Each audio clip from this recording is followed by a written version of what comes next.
Hey folks, Quilly18 here, and welcome to another episode of our tutorial series for Europa Universalis 4 for complete beginners.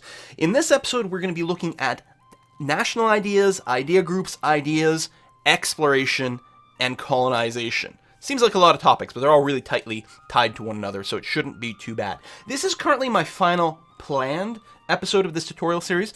Maybe by the end of this episode, I'll think of something else that I want to do an episode on, or maybe people will leave questions and comments, or on Twitter or email or something like that for further tutorials, either as part of this Castile game, or maybe something related to something else. Actually, what a good one might be something like Austria and the Holy Roman Empire.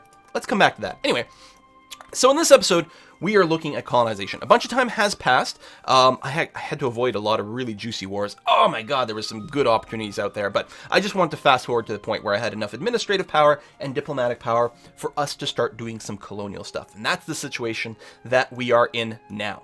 So, what do we have to do to get this started? Well, first, we have to unlock a technology. You'll notice the game is telling me I currently have enough points to unlock a new technology.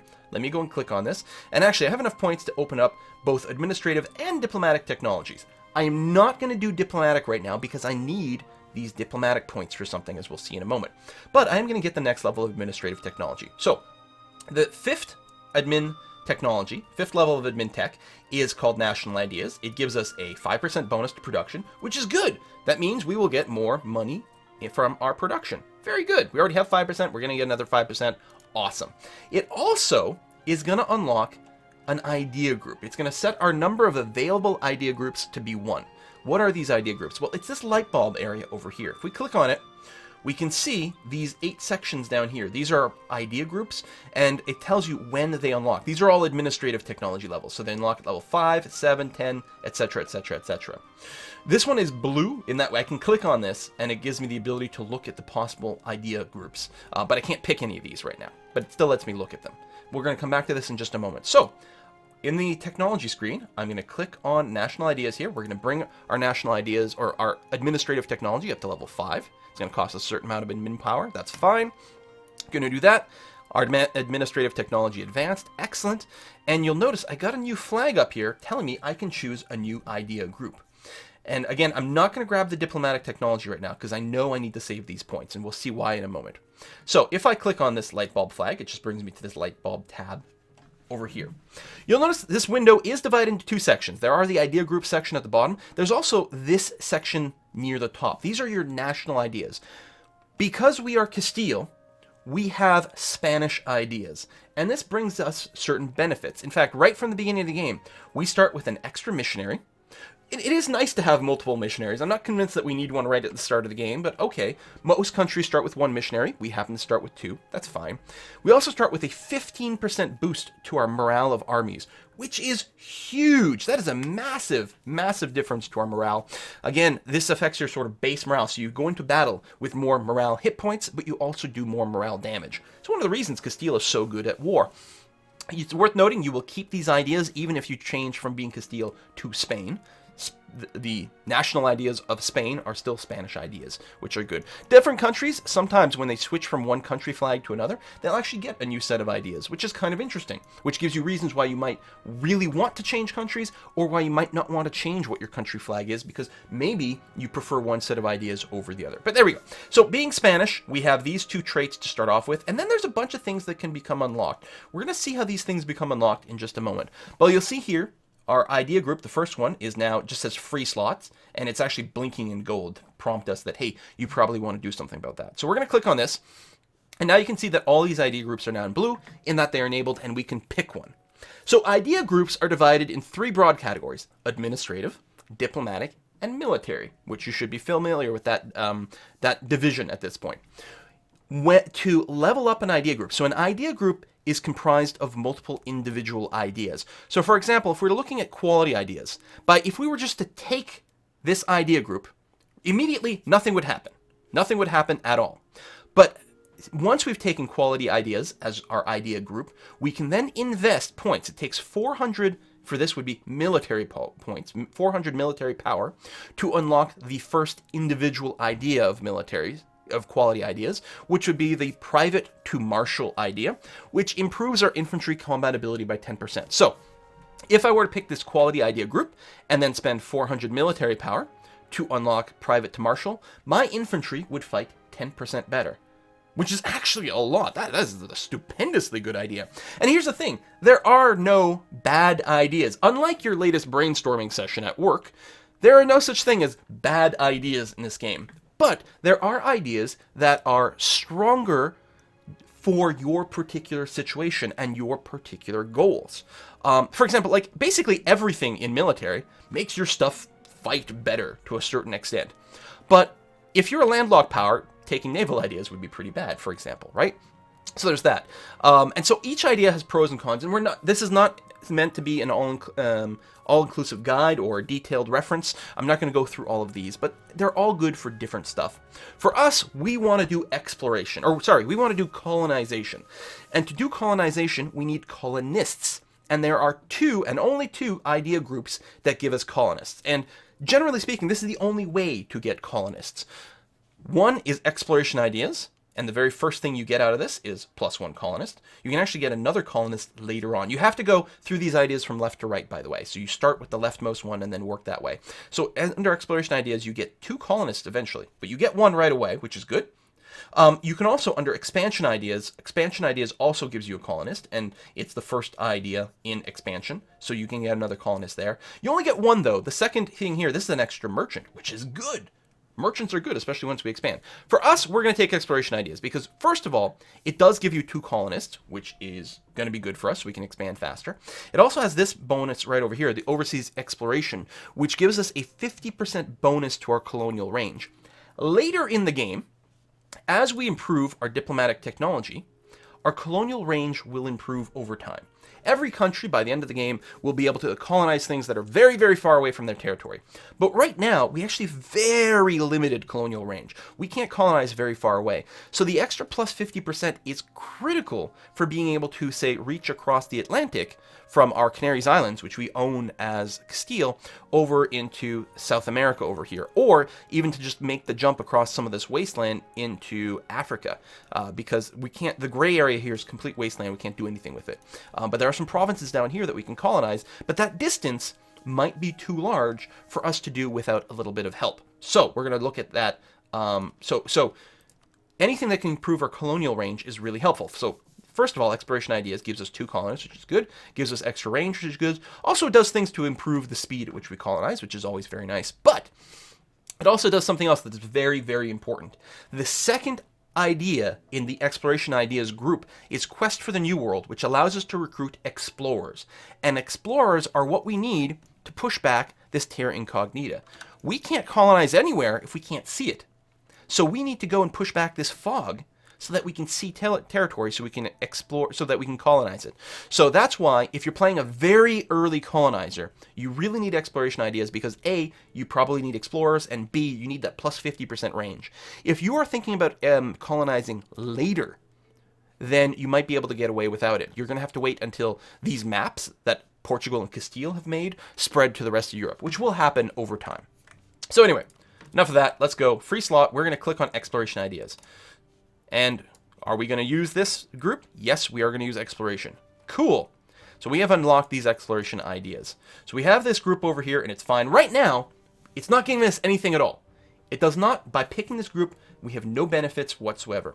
If you have certain expansions, you can actually cancel a group selection. You can X out of it. Any points you've invested in this group, you get refunded like 25% of it back. So usually you don't end up doing that. In vanilla, we don't actually have the option of canceling this group. It's worth noting at this point, we have not spent any points whatsoever. We have simply selected a group, and we do have a prompt here that we can invest in a new idea. We have enough. So because this is a diplomatic idea, right? So again, administrative, diplomatic, military.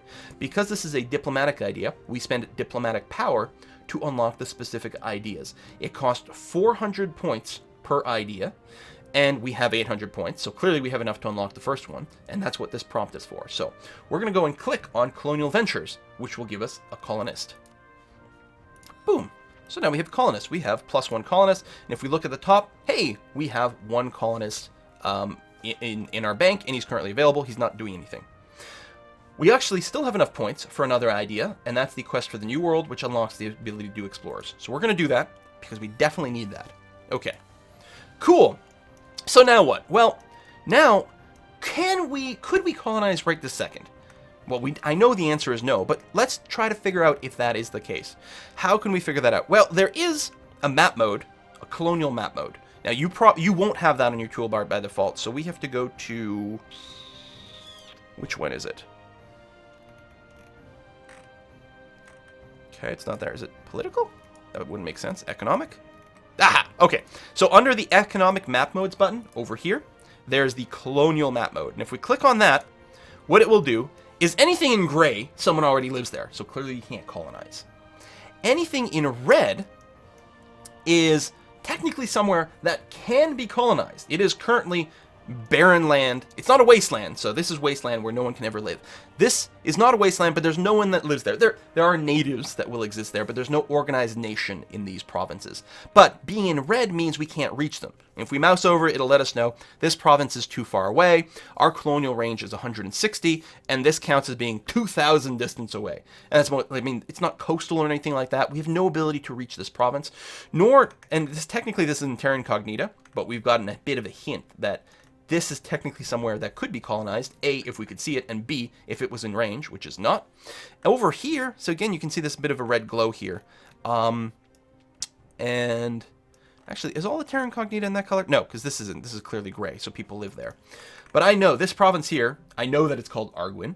I don't know if that's how it's pronounced, but I know it exists, and there's no one who lives there right now other than some unorganized natives. And that's the thing. Wherever you go in the world, people already live there. But as Eddie Izzard says best, no flag, no country. So as a proper sort of expansionist, imperial European nation, we're going to go and colonize that territory in our name.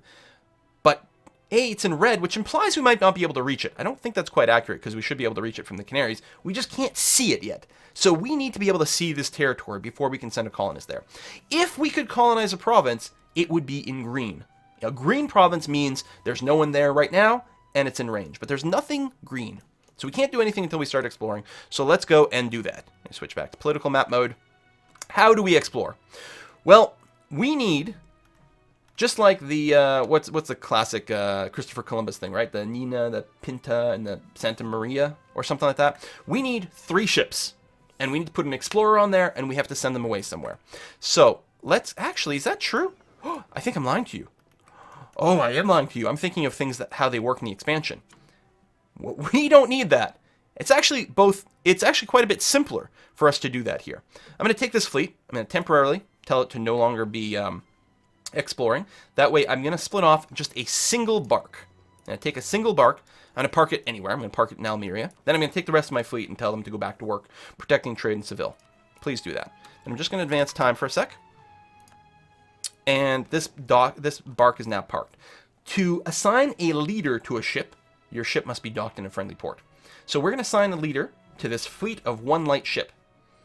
Oh, I don't have the power to recruit an explorer. I need 50 diplomatic power. Poop. Hold on. Let's fast forward some more. Fast forward a lot. I'm just running it at speed 5. Embargoes are happening. Please no one declare war on me. It would be really awkward if you did. We don't have too many relationships or anything like that. We're getting such crap points per month because Enrique is terrible. How much money am I making? I get enough so I can get a level 2 guy. There you go. Let's get some trade efficiency bonus and slightly more points. Just gotta wait, I don't know what, like 8 months at this point? We'll get there. Court painter. Ooh, +1 stability. Very nice. I mean, prestige is always good. Stability is amazing. I don't like losing money, but we've got enough money to do it, and the stability is well worthwhile. Fantastic. +3 stability is a very good place to be. So I'm just waiting until I've got 50 diplomatic power so I can recruit that explorer. Alright, I forgot about that. Didn't leave enough in the bank. And I'm getting prompted that I can take a new technology. That's a military technology. Military tech level 6? Sure! Like that. More tactics, more infantry fire, more infantry shock, all really good. We can build barracks now. Barracks are buildings you build in provinces that give you more manpower. Really good. I tend to build barracks everywhere. Combat width is probably a little bit outside the scope of this tutorial. And there we go. We have 54 points. So let's slow things down. Lost to claim on Valencia. That's fine. We're not doing that this tutorial. So we've got our fleet over here, which needs a leader, and we're going to assign an explorer. And the deal is an explorer works just like an admiral, but they have the ability to enter terra incognita. So we've got Gonzalo de Guzman over here. We're going to go and assign him as the leader of this fleet of a single bark. And so normally, let's say I took this fleet. These are my cogs, my transports. I cannot, if I try to right-click in this fog of war, I cannot send them in here. Not allowed. But if I took my fleet here with the Explorer, I am allowed to send it in here. You must have a total of at least 3 light ships and heavy ships in the fleet to be able to explore with it. I think that's a lie. I think that tooltip is based on the previous, is based on some things that changed in an expansion. In any case, we can enter this, but instead, actually, let's go down the coast of Africa a little bit here, because what I would really like to do is spot this area. So we can actually spot it accidentally. As we come by the coast with this ship, we can detect the territory in here. There's a percentage chance as we sail by the coast that we might pop this terra incognita. Alternatively, I could, just like you can make a general, you can make a conquistador over here. And a conquistador can enter fog of war, and you can unload an army with a conquistador on the shore. But we didn't need to do it. Our ship, as they go back and forth across the shore somewhere, has a chance of uncovering territory. And that's exactly what happened here. So that's great. So Arguin, we can see this province. We are in political map mode, right? Where every province is colored based on its nation. Arguin is gray. There's no nation there. Okay, it is a different gray from the wasteland over here, but it is not a nation. It does have natives living here, but you know, they don't have a flag, so they don't count. There's a population of 5,000 natives. They are very aggressive, and they are quite ferocious as well. So aggressiveness determines the chance that they will attack our settlers. And the number of natives tends to be how large of a stack attacks us, and the ferocity is bonus damage over here. Arguin is a very unfriendly place, and in fact most of Africa has lots of natives that are fairly aggressive. To contrast, the Americas are a lot softer to colonize, tend to have fewer natives, and they don't tend to be quite as ferocious. But we're going to go and send a colonist over to Arguin right now. So how do we do that? How do we colonize? Oh, let's take a look at our colonial map mode over here. Notice that this province is in green because we can reach it. If we mouse over, it tells us that the effective distance to Arguin from our closest port, which is in the Canaries, so from the Canaries to here, the distance is 130. Our colonial range is 160. You can see how right now we have very, very short colonial range. That will improve. Again, our third exploration idea is plus 50% to our colonial range, which is really good. And when we get to diplomatic tech level 7, there's going to be another giant jump in our colonial range. Because right now we have 160. It'll jump by an extra 115, which brings us to 275. And then we'll get the plus 50% bonus on that 275. So all of a sudden we'll be able to colonize a lot of stuff. But right now it's quite tricksy. So we know that this place is in range because it's highlighted in green. So how do we start colonizing it? Well, on the window with Arguin selected, we can just hit send. This will send a colonist over here. We hit send. It'll take Valeriano de Leyva over here, 77 days to arrive. Once he arrives, he will start to build a colony, and he will bring in more colonists from home automatically. There's other sort of people. Once the colony starts to get established, other people from home will just start to come out over here. But we know that there are natives here. There's a lot of them. They're very aggressive. They will almost certainly pop up, very much like rebels will, and try to attack the colony and destroy it. So if we want to colonize here, we are going to have to send some troops to defend the colony. And we're going to do exactly that. I'm going to grab some of my people. I only have 8 cogs here, so we'll grab a stack. How many people do we need? Not that many. Natives are very low tech level in terms of military, so you don't need a whole hell of a lot of troops to actually be able to fight them off. If you are keeping your army at 0 maintenance, which is what we're happening now, and therefore we currently have a relatively low morale. Our morale is currently sitting at only 0.5. Very, very poor morale. You might have a hard time fighting natives. Later on in the game, as you get more and more military technology, you will get such a huge edge over your military strength versus the native troops that even at minimal morale, 1 or 2 infantry will be enough to fight off a relatively large stack of natives. But at this point, let's play it safe. Let's actually load like 8 people on the boat. So I'm just going to tell this army attach to transport, and I'm going to take my transports and leave. That'll just grab 8 people. yeah, relatively good composition. So we're going to play it safe. We're going to grab 8,000 troops and park them in Arguin. That way, we can actually keep our army maintenance basically at 0, and we'll probably still be able to defeat these natives. If we're worried, we could bump up our maintenance a little bit, maybe just a little bit higher. That way they won't have 0 morale. Play it very safe on your very first colonization, especially if you're colonizing in Africa, because you occasionally can get a nasty surprise. But later on in the game, you'll just be able to just stomp the heck out of natives, and you won't even be worried about it. There we go. So I'm going to unload the troops over here. Once our settler arrives here, so in 50 days from now, it will turn into your country's color instantly. You will have a dock there, so you'll be able to land your troops. Like, you'll just be able to land your ships in here, and it's a lot easier to land your troops. But there we go. So we're going to do that. I'm going to move my transports back home, I suppose. That's going to be okay. And there we are. Meanwhile, our ship has landed in the coast of Gambia, right? We sent it into this fog of war, and then entered into the coast of Gambia. Notice that we are getting attrition on this ship, and that's because it's quite far away. It's so far from one of our ports that we are considered to be sort of at sea, away from home, and we are going to get attrition. In fact, the longer we stay out at sea, the more base attrition we get there. It gets even worse if you actually go into the ocean as opposed to the coast, right? So you want to be very careful with your exploration that you don't start losing your ships. Here, I think it would be safe for us to go and pop a little bit more territory before we start sending it home. It's worth noting, entering Fog of War, or entering Terra Incognita, takes a very, very long time. It takes much longer to move into this Terra Incognita than it would if we'd already uncovered this territory. So factor that in a little bit with your concern about attrition. So you do have to... Oh, there we go. And we even discovered a province here, Sierra Leone. Very exciting. There's still some Fog of War bits over here, but we've got the Grain Coast. I'm going to go and send my troops home, or my ships home at this point, to make sure they don't overdo it. All right, so I'm just going to go over here. Actually, I'm going to park them in the Canaries, because I own the Canaries. So I'm going to park them over there. Just make sure to reset their timer. I'm being a little overcautious here, but let's go ahead and do that anyway. If you do have the Conquest of Paradise expansion, notice actually as this ship moves, there was a chance that we would have uncovered more coast. If you want to guarantee that you uncover stuff over here, you can land an army with a conquistador on the shore, and the conquistador can walk through Terra Incognita.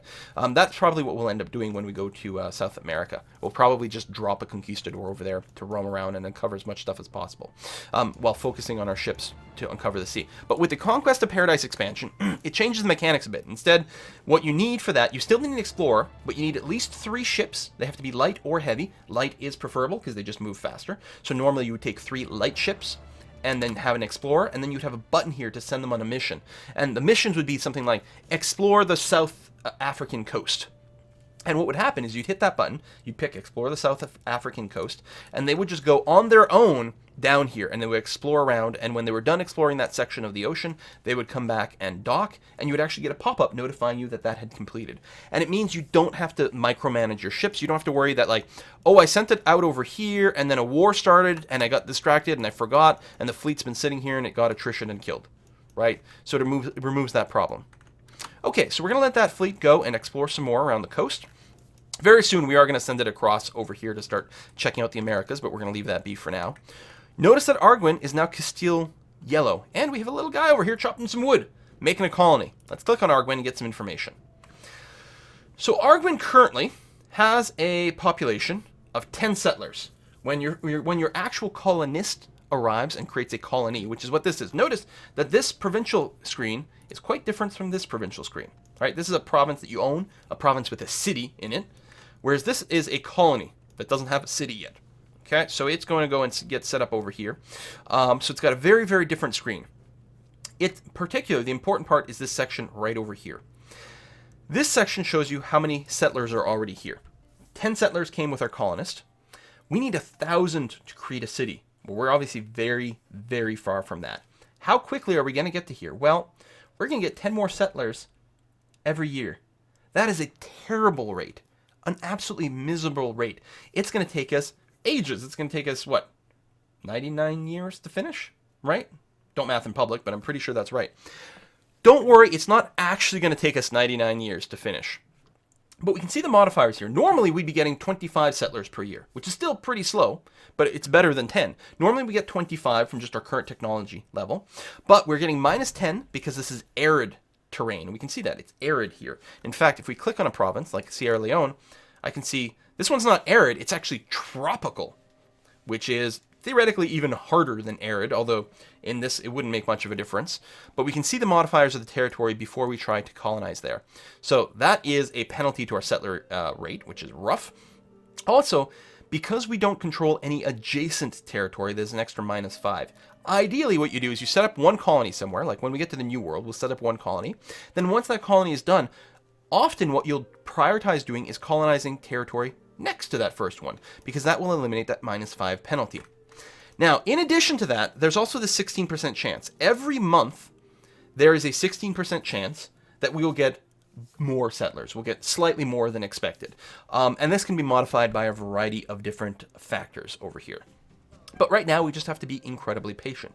It's worth noting that maintaining a colony costs money. It's costing us 2 gold per month to keep this colony going. We could lower the slider, but if we lower the slider, we could go bring it all the way down to 0 where it's free. But if we do that, our growth actually doesn't just go away, it goes down. Colonies can shrink if your colonial maintenance is too low. So at first, they will simply slow down, but ultimately they will start to shrink. So it becomes very, very painful to lower colonial maintenance. You might have to in an emergency, but generally it's really bad.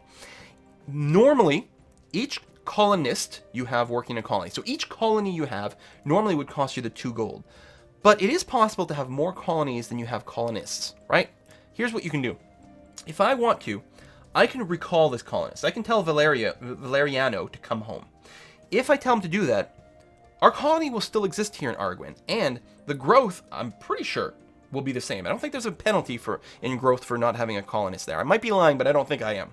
The growth should be the same, but you'll lose the percentage chance. The 16% is only here because we have a colonist in this colony. But if I wanted to, I could recall him home, and then I could actually send him to another province. I could recall Valeriano right now, and then send him to Sierra Leone, assuming it was in range, which it's not. But if it was, I could send him here. And then I'd have 2 colonies working at the same time. The problem is, every colony that you have beyond the number of colonists that you have, doesn't matter if a colonist is working in the colony or not, it's just if you have more colonies than colonists, then the maintenance cost goes exponential. So if we were to go and start a second one, the second one I think would cost us 4 gold per turn. So it would have ×2 multiplier. But the next one after that would have like a ×4 multiplier. I might be a little bit off about the exact number there, but you'll see it. If you ever do it, you'll notice that the colony cost, when you mouse over here, if you say you had 3 colonists, but you're working like 5 colonies, you'd see 2, 2, 2, 4, 8, 16, 32. I'm pretty sure I'm right about those numbers, but don't quote me on it. And so obviously it becomes quite prohibitive to have more colonies than colonists. But if you're wealthy and your base colonial growth rate isn't bad, so that you don't necessarily need to rely on this percentage too much, often you will do at least 1 more colony than you have colonists. But for now, let's just let her go and let time tick on. If you do have some of the expansions, you might have a button over here where you have to choose a native policy, which is quite interesting as well. But again, that's beyond the scope of this particular tutorial. So we've got this colony. It is going to grow over time. 12 settlers. There we go. So it'll grow very, very, very slowly. We can improve that through a few different ways. And one of those ways is by ideas that do this. Global settler increase, +20. So now instead of growing 10 per year, we'd be growing 30 per year. Hell of a lot better. There's another one of those under expansion ideas right over here, another +10. So, I mean, obviously the expansion or the exploration is better with the +20, but the +10 also isn't too bad. Some nations might have national ideas that give a bonus over there. So what's the deal with that? So I looked at the national ideas up here and said, hey, we have +1 missionary. Hey, we have +15 morale to armies. That's great. But what are all these? And notice the bar is starting to fill up. Every 3 ideas we unlock down here, so once we get overseas exploration, that will be a 3rd idea in our idea group. Every time you got 3 unlocked, and it doesn't matter where they are. If you have all 8 groups unlocked, it doesn't matter if you do like 1, 1, and 1, it doesn't matter. Every time you unlock 3 of them, you will unlock another one of your national ideas. So our first national idea, once we get our 3rd idea in general, we will unlock the Reconquista, which gives us a +5% discipline bonus. Amazing! Next, and when we hit 6 ideas unlocked, we'll get the Spanish Inquisition. No one expected it, with more missionary strength. When we unlock 9 ideas, we get this Intercetera, I don't know how to say it, idea, which gives us +1 colonist. Hey, as Spain, we get more colonists than almost anyone else in the game can possibly get. I think Portugal's also got something like this, but we can get an extra colonist. Because normally, 3 colonists is all you can get. 2 from exploration, and the 1 from expansion, and that's it. We will have a 4th colonist, which is really, really quite potent. Excellent reason, one of the reasons that Castile/Spain is such a colonial powerhouse in this game. So that's that. We've looked at exploration. Notice my ships are parked here and are currently being attrition. They're actually being attrition quite quickly at 12%. They're losing 12% of their hit points every month, effectively, is what's sort of happening. And they're just sitting at sea. Because I sent them here and I forgot to send them home. So I will do that. So actually, I can get them to park in Arguin. And as soon as they park in Arguin... Oh! Native Uprising. So we did get a Native Uprising over here. Let's look at their stats. Their base morale is actually a lot higher than I expected. I'm a little bit worried. We only have 1 morale right now because our maintenance is so low. We do have superior troops. Our troops are a lot stronger than theirs. We should have more bonuses. I'm actually not 100% sure about this. I'm a little concerned. I think we're going to be fine. And we are. They are losing more numbers. They are losing more morale. Our troops are just fighting better. But you can see, by the fact, because we weren't at full maintenance, we start at such low morale. And in fact, our base morale, in other words, even our morale damage is a lot lower. Oh, and we don't have a leader over here. With a leader, it would make things a little bit more guaranteed. So I'm going to do that. I'm going to put Enrique. Actually, it'd be really great if a native could potentially kill the Enrique, because he's a terrible king. Someone please kill Enrique. All right, our shipper is docked. That attrition went away, and it will repair over time. As far as I know, the repair rate in a colony is exactly the same as anywhere else, until you get to the point where you have built shipyards, which increase your repair rate. But as far as you know, repairing in the colony is just as fast as anything. We'll see January 1st will roll around. We'll get a tick of repair. There we go. So we'll wait another month, and we'll be mostly repaired. So ignore these pop-ups as we just focus on our ship. There you go, February the 1st. Yeah, we're 96%. So one thing you can do, so that you don't accidentally forget your ships out there, is you can right-click on a province, okay, or seek area, like this, that's fine. If you hold Shift, you can queue up moves, right? That can include moves deeper and deeper into this territory. That might be a bit risky. But what you can do is you can right-click over here, hold Shift, and right-click at your port. So this ship will go out here, then go back to port. You can still forget about the ship, which means you're not exploring very quickly, but at least it won't die out in the ocean, right? So it's going to go out here and then instantly come home. And you notice it's actually got a tick of 7% attrition out there. You might not have noticed it, but because this is ocean, it's open sea, units always take attrition over there. Now our ship is fully repaired, so I'm going to do it again. I'm going to click, say, here, and then send it back home. That way I won't forget about it, and it won't die from attrition. You might be able to do more than one territory at a time, but this is certainly the safest way to do it. You can also have more than one fleet at a time doing this if you have more than one explorer, which you may not want to do. Notice we've uncovered a little bit of coast over here. Some of it's a bit green. In fact, that seems to me the same green as Portugal. So it would not surprise me if Portugal had popped that. Actually, this is Terra Incognita. We don't even know about these islands properly yet. We haven't explored them. Again, we can drop a conquistador there, or what we can do is we can keep running a ship back and forth in front of it, and eventually it'll uncover. I'm going to send it there, then send it back. Let's do some of the conquistador stuff. We've got enough diplo power, or military power to get one. I'll lose legitimacy, because I prefer stability to that. Let's take this army over here, and let's make a conquistador group. So we're going to click on where it says no leader. We have a general, but we need a conquistador, which is this button. Conquistadors do give you bonuses just like generals. The math for generating them, this has changed a couple of times over the course of the patches. As far as I can tell right now, the status is the conquistadors will generally have slightly reduced stats compared to what you would get as a general. But it is random, so you might end up with a general or a conquistador that's better than a general. But statistically, generals will generally be better than conquistadors. But conquistadors have the ability to walk through harsh terrain. I'm going to do that. I'm also going to improve my maintenance because our... Ooh, not all the way there. We're going to improve it to... Oh, that's fleet. To the point where we're not losing any money. There we go. But we are slightly stronger than we were before. I'm going to load these troops on here. And I'm going to send them across the ocean. And I'm going to unload them to this territory because this has no occupation. I won't be able to unload them into Portugal. Assuming that's Portugal. That could be some a native nation over here that just has a similar color. But in any case, I won't be able to unload my troops into Portuguese territory or whatever it is. I'll be able to unload them into gray territory. Actually, maybe I'll just send them over here. So, our fleet actually was able to uncover a couple of provinces on the shore. This one's quite good. Notice it has no modifiers. Very easy to colonize this territory, as opposed to Bahia over here, which is tropical, so you get a penalty. Bahia, though, is an important natural harbor, giving us more trade power. Ooh, very nice thing to grab. So we got to notice that we discovered the New World. We're going to gain some prestige because of that. Congratulations. We're awesome. Telling us about Christopher Columbus and the Bahamas, which is not what we did, but it's just telling us a little bit of history. Oh, we also improved our prestige by completing that, which allowed us to complete our mission, which technically the reward for that was +1 stability, but we're already at +3, which is a little bit disappointing. Pick a new mission. This will happen a lot. Once you start colonizing, you'll get missions to either create colonies in places or missions to turn a colony into a city, which means giving it getting to 1,000 population. The missions that ask you to colonize somewhere are amazing because once you successfully complete that mission, you will actually get a global settler increase rate. So you'll be able to colonize faster and faster and faster, which is really good. But these are still a nice thing to do. Obviously, we want Arguin to turn into a city, which is to say reach 1,000 population, where it stops being a colony and starts being a proper province. And the reward for that will be +1 everything in Arguin. Right now it has a base tax, production, and manpower of 1. So in other words, a development of 3. Once we complete that, it'll be a 222, which means a total development of 6. So that seems like a pretty good bonus. And it's something we want to do anyway. Cool. So we'll keep an eye on our cogs here, our transport fleet. Now it's worth noting, as soon as they hit the Romanche Gap at open sea, we will get quite a bit of attrition. And then over here we'll be well out of our supply ship range. So you see currently we have a naval supply range of 150. We're about to go beyond that. So even though we won't be at open sea, we'll still get attrition. And if we wait too long, we're going to start losing some ships, which is bad because if we lose some transports, we will lose some of our people. But here, the attrition's only 1%, so it's not too bad. Let's go ahead and unload our troops.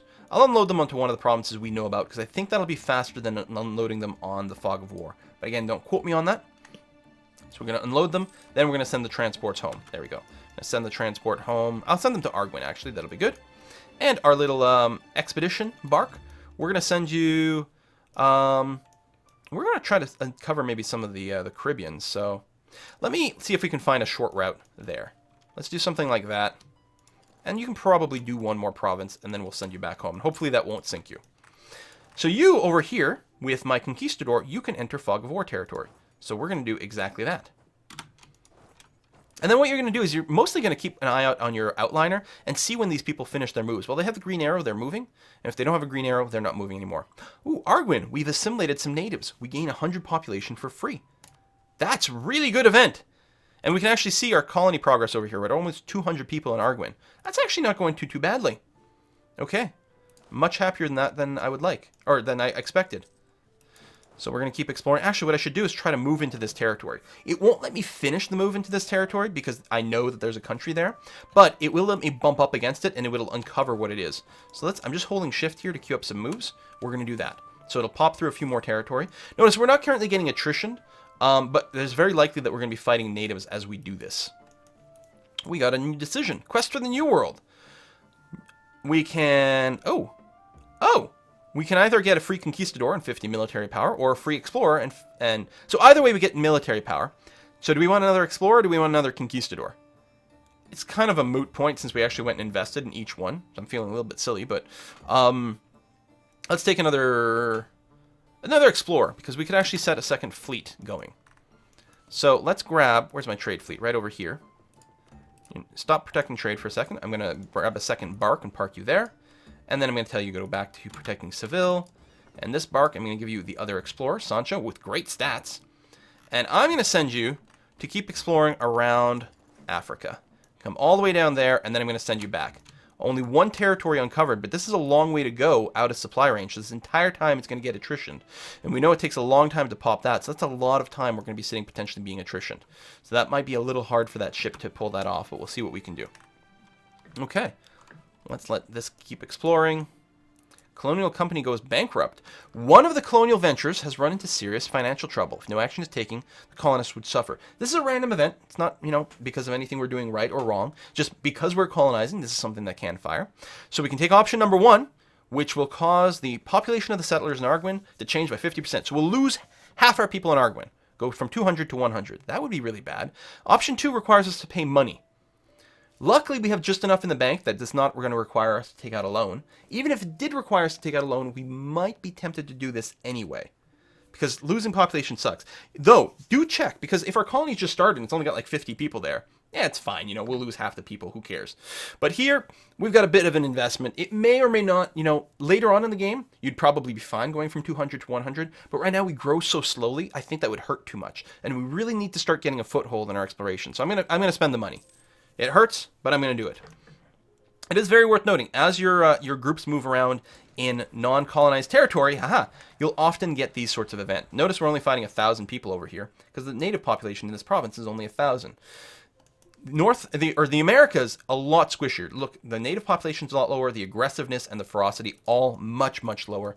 You're much less likely to get attacked. When you do get attacked, it's going to be a much smaller stack, and they're not going to be as strong. Much easier to colonize the Americas, but getting Arguin is a huge bonus. Natives under attack. Oh, yeah, we're being attacked again. I think over here. Yeah, there it is. But this time we have a general, and we also have higher maintenance. We will easily win, assuming the attacks don't come so frequently that your army doesn't get reinforced in time. But we're going to be perfectly fine here. I'm very confident about that. And again, later on in the game, you're going to be able to just keep a 2-stack, like 2 infantry there with no maintenance. Maintenance at 0 will still be able to easily take care of all of your native problems. So Sancho is back. You're fully repaired. So I'm going to keep doing this. I'm going to send one out to the Caribbean. And the other one here, you're back as well. I'm going to send you out over here. Sure. And then send you back. You want to babysit these ones that go a really long way like this and check to see if they're coming back and they're like almost dead. You know that you can't send them out any farther than that. But the other advantage of going back and forth over here is every time I go, I'm going to uncover a few more provinces. And we can see that. The Cape Coast, the Gold Coast, which is actually an important natural harbor. I think there's another one over here that's got that trait. Oh, there's actually some warfare going on over here. Interesting. But why is it not showing me the color of this country? Is Oyo just gray? Oh, it is! It's actually just, it's very desaturated, sort of a little bit of redness, a little bit of warmth in the color, but barely any. Huh. Okay, so we got that. We got our conquistador. Oh, our conquistadors, actually. Oh! How come I can't enter? I didn't realize you could enter native territory with a conquistador. But the good news is, this is not Portugal. That's really good news. It's Potiguara, which sounds a little bit like Portugal, but it's not. This is natives. Portugal has not made it to Brazil yet. That actually makes me really happy, because Portugal starts with Cape Verde over here. So they have a very easy time jumping across. As Castile, we can't quite reach. If we check our colonial range, we can't reach over here. It's 226 distance, and we have 160. I think once we get Arguin, we'll be able to make the hop across. But Portugal starts with the ability to get over there. So it's actually good news that they haven't done that yet. We're going to keep just walking up the coast. I'm just going to hold shift and try to shift select our path over here. Okay, well, we'll see what happens when we get there. And so on and so forth. So keep exploring territory, and when we're done over here, we'll send almost certainly, we will send a colonist over into the New World to get some foothold over there. So there's a couple of gotchas. When we do finish this, our provinces here will have autonomy. Because they are so far, because this province is not in Europe, it will be so distant, it will be called distant overseas, it will have 75% autonomy.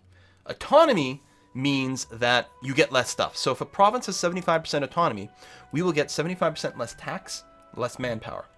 So the overseas provinces are definitely worth less than the rest. But they are still really important because, especially here, getting power in the Ivory Coast trade node is really valuable, because if we get a lot of power in the Ivory Coast trade node, we can make sure that all the trade coming around here is going to Seville. And again, later on in the game, Ivory Coast into, I don't remember what the trade node down here is called, and so on and so forth. You get all this trade that flows from the Orient down around here to there into Seville. So you get all the Chinese ceramics, you get all the spices from the Spice Islands, and you get that fed all the way up to Seville, where you can make lots and lots of money. So getting control over these trade nodes is really good. If you have the Conquest of Paradise expansion, all your colonies that you set up in the New World, right, in the Americas, and including Australia, which is somewhere down here, will form colonial nations, which are great fun to deal with. Colonial nations basically act like vassals, but don't take up one of your diplomatic slots. The colonial nations, in their own territory, do not have that 75% autonomy. So colonial nations get to make use of the land a lot better. The downside is you don't own the land directly anymore. You have this colonial nation that is sort of like your vassal. Those nations do still feed a lot of trade to you, so it's really, really good. Downside is if they get a little too powerful and you upset them too much, they might decide to declare independence, like what the United States did, for example, right? They declared independence. And that can happen to you too. And this I'm not telling you about expansion stuff. But if you do grow your colonial nations to 10 provinces or more, you get an extra merchant. So by having big colonial nations, you get a bunch of merchants. And then with your overseas stuff in Africa, India, sort of Indonesia, Far East over here, you can assign your territories to belong to a trade company. And if you do that, you no longer get any tax or manpower from them, but you get a huge boost to trade power, which is really good. And if your trade companies are powerful enough, again, you will get more merchants. I ended my last game as England with something like 19 merchants because of that sort of stuff, which is a lot of fun. Another event over here, we can get, mercantilism. We want mercantilism. Mercantilism, really good. Mercantilism, we saw before, just gives you a huge number of bonuses to all kinds of things related to trade, which is really good. My legitimacy is getting a bit low right now, which certainly hurts, but isn't the end of the world. But I think this is going to be the end of the tutorial. We have looked at exploration, we've looked at ideas, we've looked at exploration, we have looked at colonization. How do you want to colonize is going to depend very much on your particular, playstyle and interest.